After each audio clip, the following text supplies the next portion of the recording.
আজকে চলো তোমাদের সঙ্গে শেয়ার করি রবিবারের সারাটা দিন কী কী খাওয়া দাওয়া করলাম। সকাল থেকে তো কিচ্ছু খাইনি। দুপুরবেলা আমি মনে করি রবিবার মানে প্রায় প্রত্যেকটা বাঙালি বাড়িতেই মাটন হবে, তো আমাদের বাড়িতেও তার অন্যথা হয়নি। তো আমাদের বাড়িতেও আজকে হয়েছিল মাটন। আর সত্যি বলতে আমি যতই মাটন রান্না করি না কেন, মায়ের হাতের মাটন রান্নায় যেন আলাদা একটা সুন্দর টেস্ট থাকে, যেটা আর অন্য কোথাও পাওয়া যায় না। তো আজকে মা মাটন রান্না করেছে।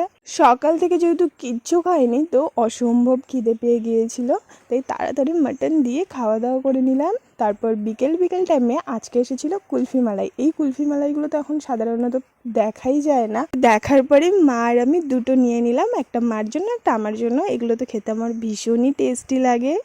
দেন সন্ধ্যাবেলা খেলাম একটা 32 আনার প্যাকেট। তারপরে আবার বাবা নিয়ে আসলো ডিমের চপ, যেটা তো আমার খেতে দারুণ লাগে, তো সেটা খাওয়া দাওয়া করলাম।